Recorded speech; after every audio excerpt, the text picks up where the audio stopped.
So, hello everyone, and welcome back to STW Sports. I'm host Samuel Wright, joined by Aston Villa fan Raheil, and we're going to go over the footballing weekend review.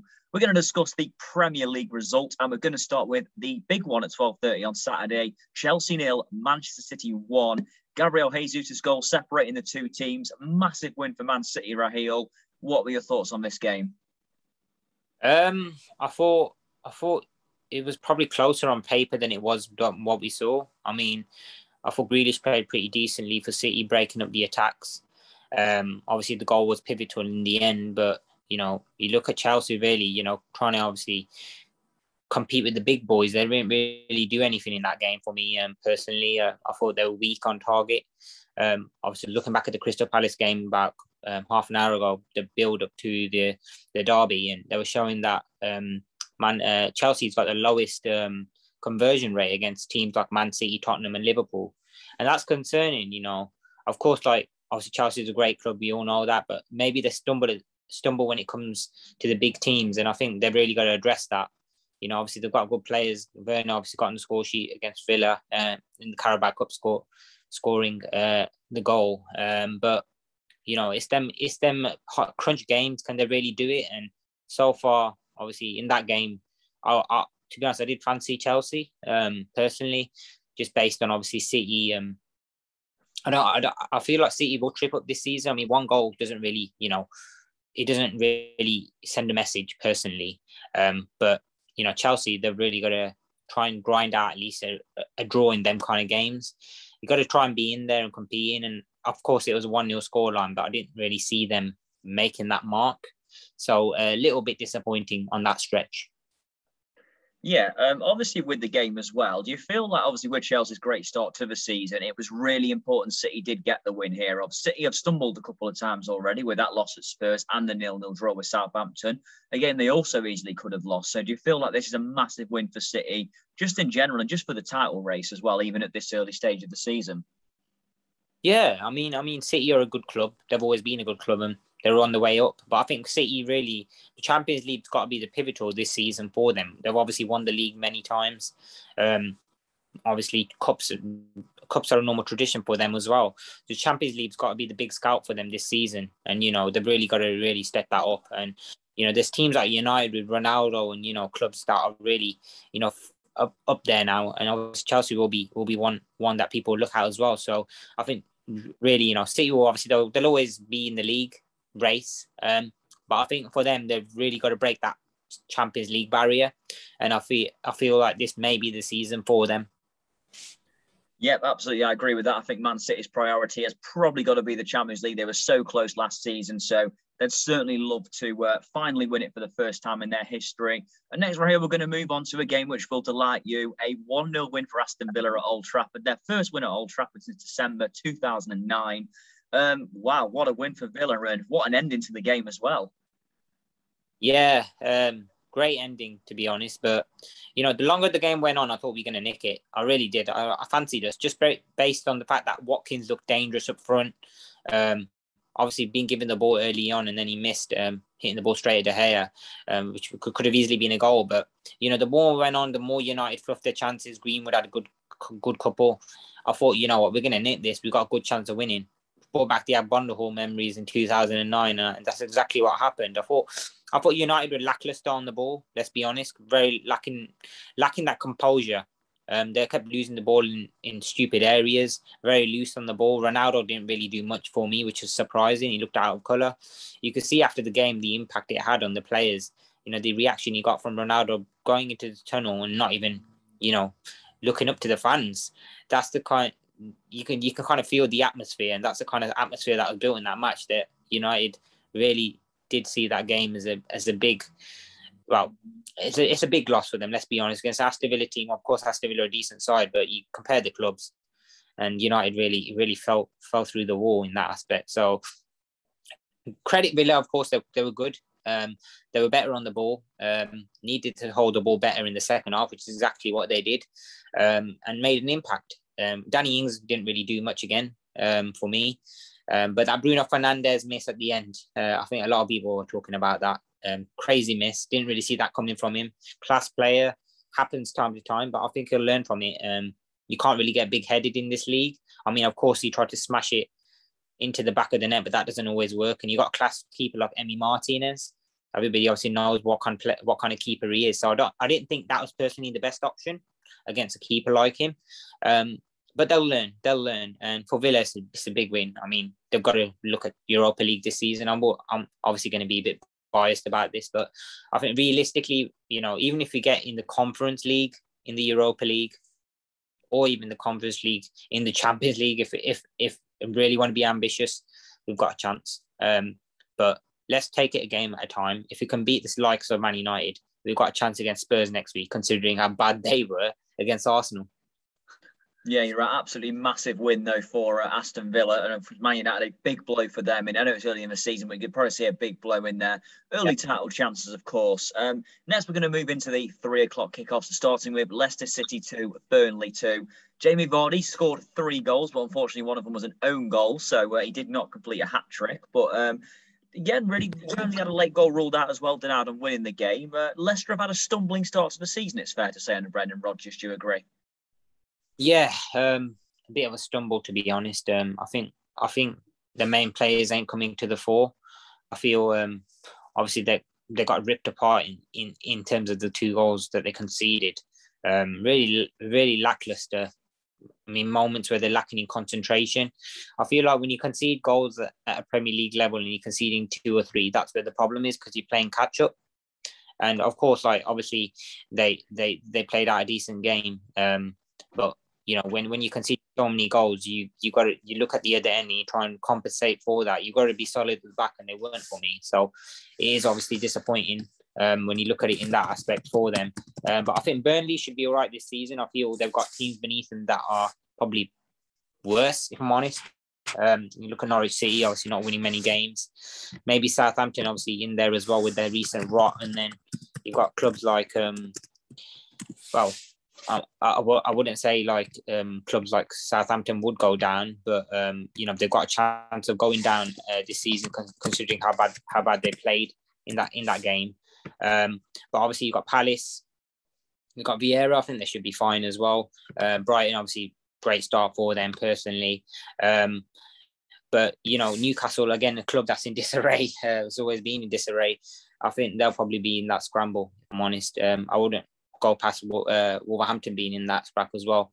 But yeah, from Leicester point of view, disappointing for them. I mean, they've really got to be in that top 4, top 6 positions. They're not really anywhere near that at the moment in terms of their form.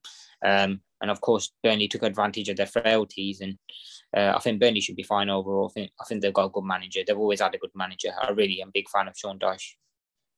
Yep, and next up we're going to speak of another relegation rival, Norwich City. A 2-0 loss at Goodison Park. Norwich City, no points on the board so far. Looking pretty bleak for Norwich at the moment. But as for Everton, been a pretty good start to the season for them, bar that 3-0 loss to Aston Villa. What did you make of this game, and how do you see both of these teams getting on for the rest of the season? I think Everton are dangerous. They really are dangerous. They've got good players. I've seen it at Huddersfield in the Carabao Cup. They were excellent. You've got to really rate the style of play by Rafa Benitez. Everybody loves him. The aura around the club is fantastic. New stadium coming soon as well. Obviously, playing the Norwich side probably at the wrong time when they're in form themselves, Everton. So Norwich probably looking at that. They probably won't be too disappointed, but didn't really compete in the game personally. And you want to see that fight. Obviously, if you're going to go down, you're going to go down with a fight, kind of like what Wickham did in the Championship. Didn't really see that from Norwich, if I'm honest, and that's very worrying in terms of that. Obviously, they've recruited really well. Brandon Williams from United, a couple of good players in there, solid Premier League players, but no one's performing, and that's a big worry. I mean, I see Everton doing massive things this season. If they can break that top 4, they've got a massive chance of Champions League, and I wouldn't put it past them. Andros Townsend scoring again. He's really made his career at Everton.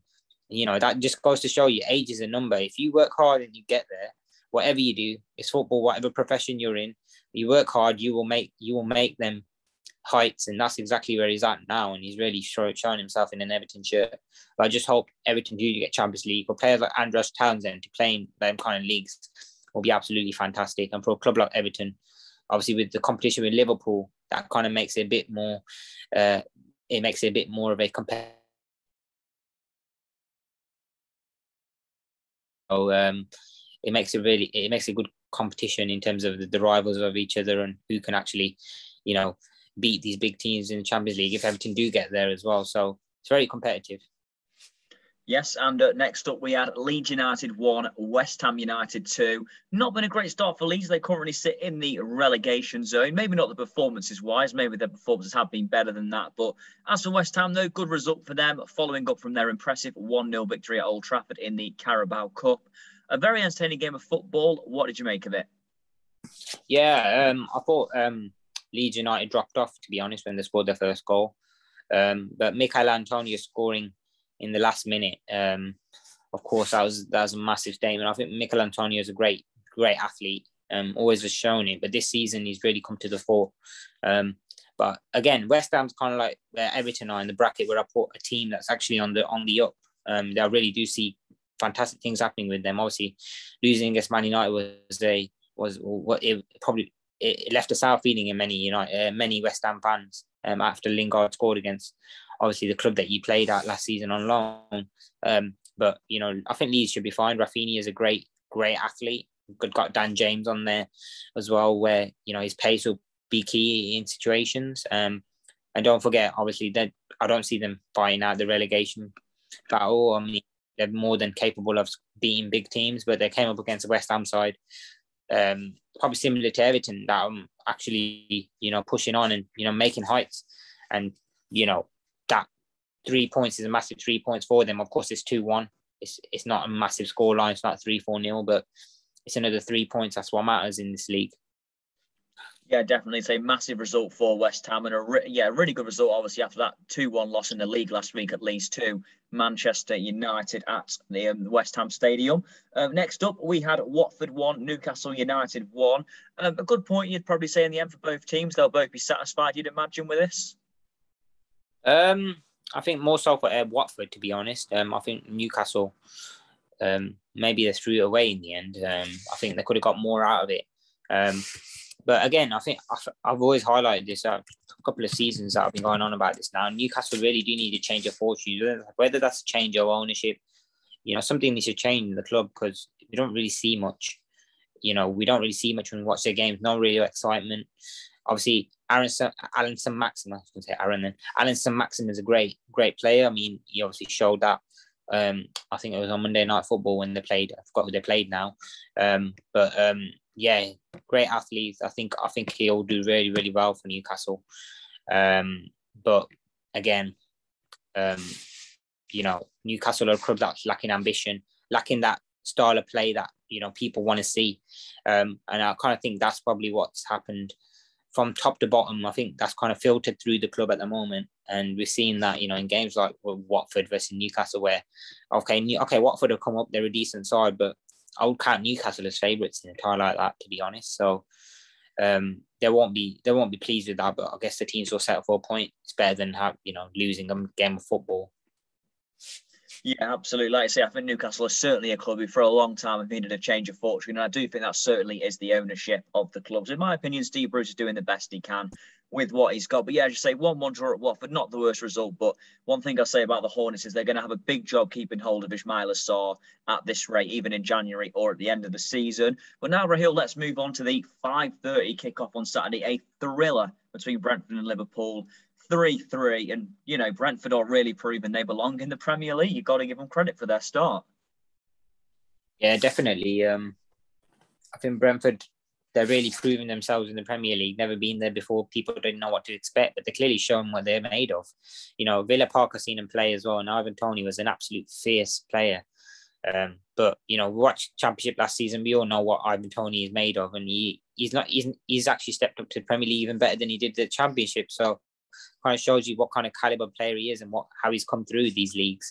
And it's a great story, let's be honest about it. But Brentford, I think their manager's fantastic. He's brought that fantastic feeling around Griffin Park, the new stadium. Community Stadium. Yeah, I'll get used to saying Griffin Park so many seasons. Liverpool, obviously, I feel like they're going to drop off this season again. just based on the come up against teams like Brentford that are determined to try and get at least something out of the game. You'll see many sides going to Liverpool or playing at home stadiums against Liverpool, trying to at least get a point. And that's exactly what's happening. 3-3 shows a lot of character in the team. Exactly what the manager would have wanted, to fight right till the end, and that's exactly what you want to see. So I think Liverpool will drop off, but Brentford, they'll be a mid-table team, guaranteed. I'll be surprised if they're, towards the bottom end or even towards the top end. But I think they'll have a stable season, kind of like what Leeds did when they first came into the Premier League. So I'm excited to see what they're gonna have to offer against, teams like Chelsea, maybe obviously playing London clubs now, local to them, Arsenal and Chelsea. And West Ham for that matter. So it'll be interesting to see what they do against, top end sides. Can they really break that barrier between getting a win? But at the moment, they're really showing the character and, playing for their manager, and exciting things to come from them. And the fans must be really pleased. Yeah, definitely. And say what a start for Brentford and Liverpool. As for Liverpool, a little bit of a drop off maybe with this one. A bit of an old Liverpool performance before they signed Van Dijk, so to speak. A lot of leaking goals at the back. But no, fair play to Brentford though, and a very good game of football. Moving on to Sunday now, Southampton 0, Wolverhampton Wanderers 1. It's delightful to see Raul Jimenez back on the score sheet after that horrendous head injury he suffered last year. Good result for Wolves. You'd agree here? Yeah. Good result for Wolves, but more so for Raul Jimenez. Bad injury, weren't it? I mean, no one really saw him come back from it, but, he's proven again that he's a top professional. Head down, just keep going and just don't give up. And that's exactly what he did. And happy for him to get on the score sheet and score that goal. You can see the relief on his face when he did score. And more relief for the Wolves fans, because I think they'll have a hard season this season. They've got, obviously, they lost Nuno, who's gone to Spurs, and that's a big loss for them. So I feel that will automatically spiral them into a relegation battle, but I hope they do stay up. Obviously, the story of Jimenez kind of, it does give you a feeling that, you want to be inspired by football, and exactly what he's doing, inspiring the youth to say, you go down, you struggle, you fail, whatever happens. Okay, not failure, maybe harsh to say that, but you get injured, you have setbacks. That's the word, setbacks, and you get up from them and you keep working, and that's exactly what he's done. So, inspiration to many. But I think Wolves, they'll struggle this season. More so Southampton. I feel they'll struggle even more than Wolves, to be fair. Didn't really see anything good in their body language when they lost as well. So interesting times, to be honest. Definitely. And the North London derby, Arsenal 3, Tottenham Hotspur 1. Was this more Arsenal being fantastic or Spurs being poor, or generally a combination of both, in your opinion? I think it's just not a combination. I'd say it's a total disarray in Spurs ranks, to be honest. Game plan wasn't followed. Kane looks out of colour. Really looks like, he's lost colour. Like, he's just lost colour. There's no link up with Son, and they're just all over the place. Saka's really proven himself. Obviously, after the Euros, everybody knew he's a great talent and he's gonna have a big future ahead of him. But the reception he's got and the way he's bounced back, at his age, you would be really impressed. So, of course, Tottenham all over the place, but a fantastic Arsenal side, and I think this is things to come now for them. Obviously, Arteta's had a hard time, but you look at their youngsters, Emil Smith-Rowe, Saka, several other players that they've got in their ranks. They've really got some good youngsters. So they keep building on that around these youngsters and building a good squad. They'll be good. And Aubameyang obviously coming to the fore as well. But Tottenham really, I think their tactics are totally out of colour. They look out of colour. Ben White wasn't troubled that much in the game. Odegaard obviously played a decent role as well. But, we look at Tottenham, really, they've really, they put themselves down for this downfall, or before even starting the game, with their lack of intensity, lack of, trying to close players down, too much space, and just total disarray on the tactic side of things. Nuno didn't really see what he was doing from the side, but I heard after the game there was calls for, I didn't really say Ali, but I think he was pointing towards Dele Alli, and his lack of play in midfield. But I think Tottenham are really in a state at the moment. They just need that stability where they can just find results, and the tactics ain't working. So maybe go back to the drawing board and just work on the basics.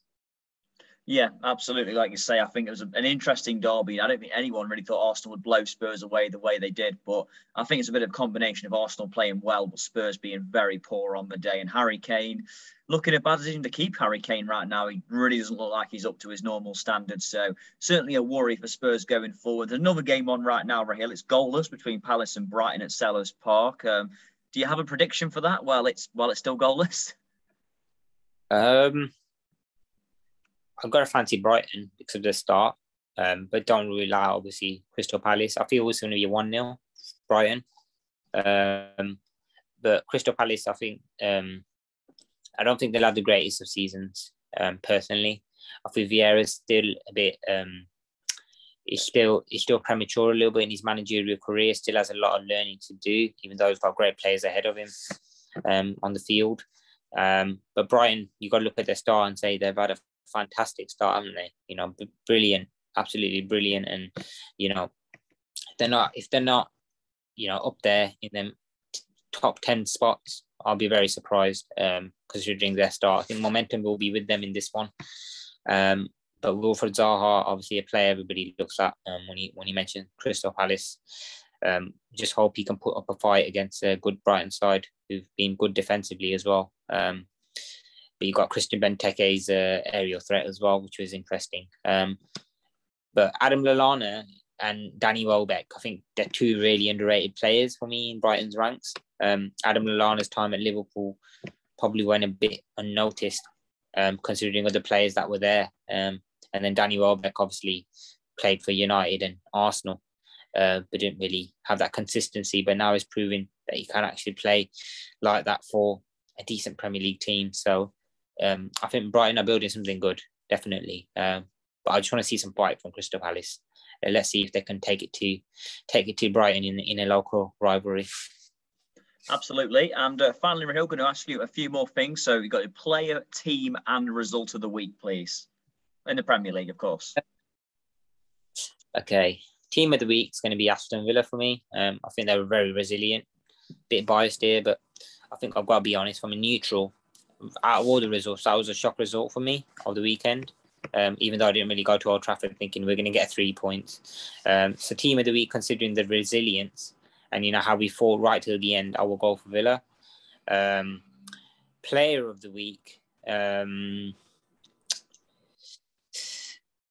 to go for the Saka or Smith Rowe. I'm going to go Saka, just based on his the way he you know eyes up defenders and his passing and the way he you know tries and assists players at all times, not unselfish in his approach. So I'm definitely going to go for Saka in that aspect because he obviously set up Smith Rowe and had a brilliant game, even though Tottenham were lackluster and very fragile. And so you said team of the week, player of the week's covered, and what was the other one? Result of the week. Result of the week is a 3-3 Brentford and Liverpool. Entertaining football end to end. I want to see. I think this Premier League season really got off to a great start. Really has. I mean, can't see any like gaps in terms of the points and any team like falling away or running away with it. Obviously, Norwich are rock bottom at the moment, but I think they will pick up at some point as well. But the 3-3 scoreline, you want to see goals in football. That's what you go to football for, to see atmospheres, to experience goals, and to have that good feeling that you know football is not just about competing but scoring as well.